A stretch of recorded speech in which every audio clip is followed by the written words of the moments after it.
Yeah, well, George Martin, he studied at Guildhall. He was in the whole classical tradition. Right. And the Beatles very much didn't study. And it was that clashing of worlds that I think makes the Beatles music so interesting. The way it's woven together is just unlike any other pop song. And Here Comes the Sun, little known fact, like John Lennon doesn't perform on the track. He was recovering from a car crash. What do we know about the car crash? They had a fairly serious car crash. They were in hospital, him and Yoko, for a couple of days. Wow. And then the Beatles, without, skipping a beat, they were like, well, we've got an album to do. What's the most McCartney-sounding Lennon song, would you say? I would say In My Life. It's got that melodic sort of nostalgia to it that you don't usually associate with John. And that change is beautiful, the major to minor. And you've seen the blimmin' film, haven't you? Oh, it's fantastic. Is it? It's really, really, really good. Right. It's one of the best Beatles documentaries films I've seen. All right, Beatles 64 out today on Disney+. Martin Scorsese's all-new documentary captures the electrifying moment the Beatles landed in America and they said, "Hi, we're the Beatles. We are the future." All right, Vassos, let's talk about the present now. Speaking to that, who's here with us? Our next guests have come together and want to hold your hand through the long and winding road of the Beatles' back catalogue. Their new podcast, Unbeatled, is available now on YouTube. So let it be the delightful Donnie, Campbell and David Bennett. Good morning, gentlemen. Hi there. Good morning. Welcome to the top of the tower. Of course, you are more familiar with other parts of the tower. First of all, Dave, whereabouts? I work down in news studios as a producer, Right. floor 10 on the low levels. Nice one, Yeah. okay. And Donnie, how did you get involved in all this shenanigans? Oh, I'm David, that's Donnie. Sorry, Yeah. sorry, David. How did you get involved in all this? I'm a YouTuber who yaps on about the Beatles. Right. So Donnie needed someone to yap with him, and he found me. So there's Donnie Darko and there's Donnie David. I've got this right now. Okay, there's Lennon McCartney and there's Donnie and there's David. All right, gentlemen, I apologise. It's a great, what a fantastic idea for a podcast. Just looking at a Beatles song, pulling it apart. You hear all these myths about various songs, how they happen, why they happen, when they happen, did they or didn't they, is she or isn't she, are they or aren't they, all that kind of stuff. That's basically what it is. Yeah, it's about breaking down the history of the song and what was happening in the Beatles' lives at that moment, as well as the writing process, what happened in the recording studio, and then the impact it went on to have, because they were at the forefront of culture at the time, so these songs were important politically, culturally. This podcast is great. Unbeatled, available now from YouTube. It's only 4 episodes old, but it's going to go on forever. How many Beatles songs? 400 odd Beatles songs? It's just shy of 200, right? Yeah. But I'm sure we can spin it out. Yeah, well, you've got 4 or 5 years worth there anyway. Yeah. So, it could all be done and dusted by then, I suppose. Vassos, you're already a fan, aren't you? I was listening to your episode on Please Please Me while I was doing the washing up last night. 2 things just jumped out. Number 1, the fact that Paul McCartney wrote, this might be the best fact ever, Paul McCartney wrote When I'm 64 when he was 14. I mean, come on, Paul McCartney.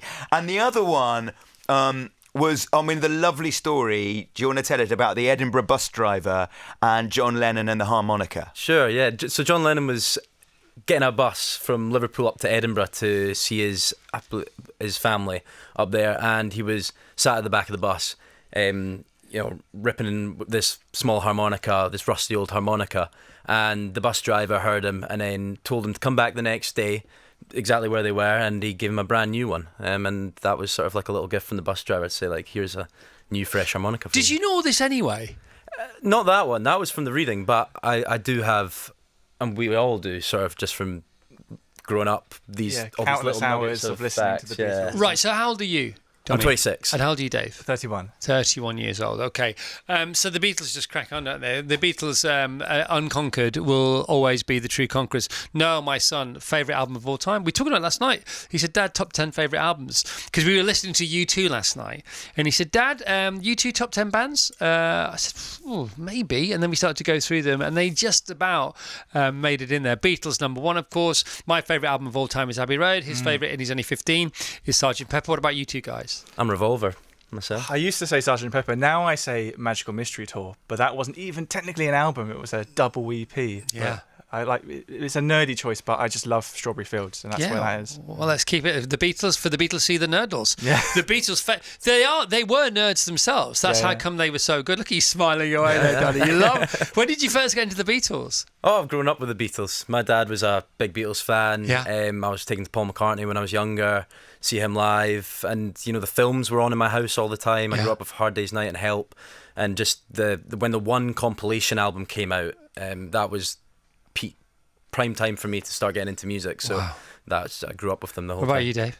Similar story. My dad reared me on the Beatles, and there's timeless music, right? It doesn't matter when they came out. Right, now people won't be able to, well, we won't know this until we tell them, because we're not being streamed visually live. I mean, might happen one day, who knows. But you are sitting in front of a keyboard. Yes. Because what do you do? What is part of your job on the brilliant Unbeatled podcast? What is it? I do on Unbeatled is pick apart the chords and the key changes and the time signatures, all the nerdy things that are happening in these songs. And the interesting thing about the Beatles music is there's such intricacy there. Like it's far more detailed and nuanced than most pop music at the time. Yep. And these guys didn't even seem to know what they were doing. They were just sort of channeling it for divine composition or divine originality, plucking songs out the ether. Yeah, George Martin had a hand in minuets here, there, 100%. And everywhere. Well, didn't he was such an instigator, a facilitator of their ideas. But even so, they were doing things that hadn't been done before, and they didn't know they were doing them. And George Martin would then look at or listen to what they'd come up with and said, nobody's ever done this before, so you've reversed a major fifth into a minor fourth or whatever it is. And musically, you just wouldn't do that. Yeah, well, George Martin, he studied at Guildhall. He was in the whole classical tradition. Right. And the Beatles very much didn't study. And it was that clashing of worlds that I think makes the Beatles music so interesting, because they did things that bit differently. And it worked. Yeah. They were using their ears rather than the books, so to speak. Yeah, and then it was needs must, wasn't it? Because certain things weren't available. So in the studio they had to do this, and they couldn't play live because they couldn't hear themselves. So they had to make a studio album. And without the studio album, you wouldn't have got which one was the funky studio album that we wouldn't have? Sgt. Pepper. Was it Sgt. Pepper? Yeah, it was Sgt. You couldn't Pepper. have done Sgt. Pepper on stage. You could barely do it on stage today. Yeah, let alone in the 60s. Why would a band make an album they couldn't then play live? Well, because they never wanted to play live anymore. Yeah. So their manager Epstein thought they were done. Yeah, so they just kept on, pioneering, breaking down barriers, smashing down walls. And so the way the podcast works is, Donnie, you come in with a song and a story about the song, and then you start to analyse the music. Yes. Is that right? Yeah. So can you give us an example of that? Well, I was going to... It's not actually a song we've looked at yet, but like Here, There and Everywhere. Like beautiful, beautiful piece of music. Starts in G, and then suddenly for the chorus it just changes key for no apparent reason. So we've got the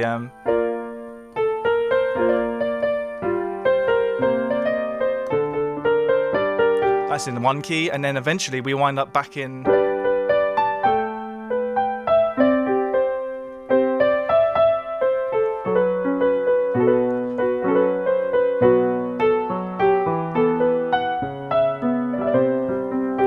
the way it's woven together is just unlike any other pop song. You wouldn't have two different keys going on, really. That's my favourite, Across the Universe and that. Oh, beautiful songs. My two favourite songs. I've never realised that before. It's day and night, isn't it? We're talking about day and night. That's why it's different. So it's like Cain and Abel as a novel. It's his Cain story, his Abel story, his Cain story, his Abel story, and it's in 3 minutes. Yeah, and that's hairs on the back of your neck, isn't it? That's sunshine and rain. Yeah, it's a whirlwind of a song, and you can just get that sense that Paul was just following his ear the whole time, not thinking, I'm going to put this in that key and that in that key. It's just the way it came to him, like he was like a lightning rod. And do you think a lot of that was because Lennon and McCartney themselves were day and night to each other? I think they massively complemented each other, and the way you see that the most is like their rivalry, their like friendly sportingness. They didn't complement each other, did they? Forgive me. They conflicted each other. Yes. And then there was resolution, and then we can go, well, that was complementary. Well, it was in the end once peace was resolved. But that's what comes out of it all. I suppose. Well, John was so raw, and you can in his music is so raw, and often in the podcast the other day we're talking about how his melodies are often just one note. Give us some more examples. So what was the song we were talking about the other day with the one Come on, note? Donnie. We were talking about Help. Help, yeah. So when I was younger, so much younger than today. Just one note. Yeah. But then Paul comes in. He adds his counter melody over the top. And then you've got these two countering ideas developed together. It's almost like two melodies at once, really, in one song. So it's two people trying to fit through the same door at the same time. And that was those two back and forth. Just give us more, Donnie, but give us another amazing story, a zinger from the first 4 episodes. Oh, so we were talking about Here Comes the Sun, which actually comes out today, our new episode. And in Here Comes the Sun, little known fact, like John Lennon doesn't perform on the track. He was recovering from a car crash. So it's literally just Paul, George and Ringo in the studio. What do we know about the car crash? They're up in the Highlands of Scotland and they had a fairly serious car crash. They were in hospital, him and Yoko, for a couple of days. Wow. And then the Beatles, without, skipping a beat, they were like, well, we've got an album to do. And they went into the studio. And then John Lennon recovered, but he came into the studio. Yoko was still not back to full fitness. So they wheeled in a bed for her to sit in the studio and a microphone put up to her bed so that she could speak to John in the studio at the time. Oh my goodness me. And the madness continued. Yeah. And the prolific side to the Beatles, which is the opposite of how a lot of, not all music, a lot of bands operate today, successful bands, the biggest bands in the world. It's 1 or 2 albums every 2, 3, 4 or 5 years. Mm-hmm. Metallica, 1 album in 5 years. There's a documentary about it. It's amazing, but it was 5 years for an album. And the Beatles were 2 or 3 albums a year and 4 or 5 singles or EPs that weren't on the album, and touring and making movies, and let's just get it done. The work ethic was unbelievable. Like one of my favourite bands or groups right now is Bon Iver. That's an album every 5 years. I mean, it's great stuff, but the Beatles were churning out, an amazing album every 6 months, as well as singles, as well as an EP. They were the and a breakfast film. show DJs of the... Because I hear podcasters moaning about the fact, I've got to do 1 a week, I'm doing one of these interviews a week, it's 2 or 3 hours a week. We're doing 3.5 hours a day, mate. By the way, we love it. Also, it's like, we are very much ready... fire aim as a breakfast show, because you have to be. We haven't got time. And out of the mix, hopefully something worth listening to might occur. And the thing about the Beatles is, yes, they worked hard, but of course they were permanently match fit. It was a bit like top tennis players. The top tennis players tend to remain at the top of their game because every 2 weeks they get to play against the other best player in the world, which means that they get the best practice in the world during their day job. Not dissimilar with the Beatles. And yeah, they were coming up against groups that were hugely successful and influential in their own right. They were always but slackers competing by comparison. Yeah. Like the Rolling Stones were going on at the same time. The Who, bands like this. So much was changing in the 60s, and there was such a competitive edge to all these bands. They were all trying to outdo each other. Like when the Who wrote "I Can See for Miles," they said it was the heaviest record ever put on tape. And then Paul McCartney heard it and went, "Oh, I could do more than that." And he wrote Helter Skelter. Oh my gosh! So it's like they were just always. By the way, is Helter Skelter? Would you say Helter Skelter is the most Lennon-sounding McCartney song? Yes, yeah. I would agree with that. Yeah. Lennon was usually the one to get heavy and in your face. Yeah, that was a bad day at the studio for John Lennon, wasn't it? That could have done it, I think. That could have been it. He's like, I'm not having this anymore. He's doing me better than I do him. Yeah. What's the most McCartney-sounding Lennon song, would you say? I would say In My Life. It's got that melodic sort of nostalgia to it that you don't usually associate with John. Yeah, and it's got a swinging, happy, sort of peaceful rhythm to it, hasn't it? Yeah. It's like a... There are places. Yeah. It's like, this is happy. It's very sort of serene. That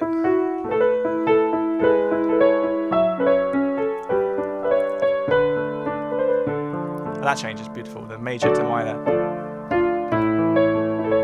Such a gorgeous piece of music. What was going on with the Beatles? And so we still, thankfully, have 2 of them still with us. When was the last time you saw McCartney or Ringo Starr? Donnie? I saw McCartney in around Christmas of 2018, I believe it was. I've seen him, and I saw him at Hampden Park in Glasgow in 2010 as well. So I've seen him luckily twice. Right, and he's playing again soon, isn't he? He's playing again soon at the O2. O2. It's so funny. There are adverts for Paul McCartney, for tickets for Paul McCartney at the O2.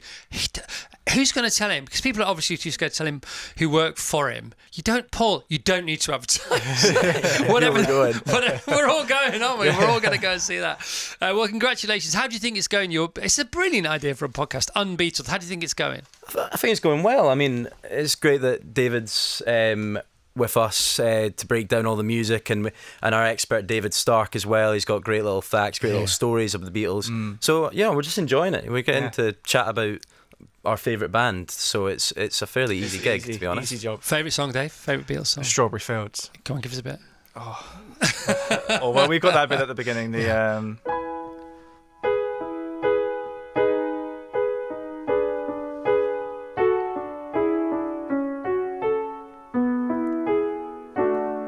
What was the keyboard that they played that on? The Mellotron. Mellotron. A crazy instrument where each key activates a tape, and that tape has a constant loop of just one, like a flute note, just sustained. And it was really unreliable, had a really weird pitch to it. And it's such a distinctive sound. Yeah. It's a magical sound. Wow, good for you. And you've seen the blimmin' film, haven't you? Yeah. Okay, so Donnie's coming in hot. Donnie, don't spoil it for me. The Disney Plus film, the Martin Scorsese epic, the brand new epic, Beatles 64. What's it like? Oh, it's fantastic. Is it? It's really, really, really good. Right. It's one of the best like Beatles documentaries films I've seen. It's like it's a very condensed snapshot of the Beatles at a very specific time. It's not trying to I love it. unpack their whole career. Yeah. It's just the 2 weeks that they were in America And that's in enough, 1964. isn't it? Yeah, and so much was going on, and Yeah. there's so much great footage of them larking about and having a laugh as just friends and kids, to be honest. Brilliant. Well, listen, well done, you two. Can we have a massive round of applause for Donnie and David? I'm really pleased for you. I'm really happy that you're here. Congratulations, well done. I hope it goes forever. Let's hear it, guys. It's a brand new podcast. It's called Unbeatled. It's available from YouTube. Just search for Unbeatled with Donnie Campbell, or wherever you get your podcasts, with new episodes weekly on Fridays. And thank you, David, too. Well done, guys. Thank you. Awesome to have you. Thanks. No, you're very welcome.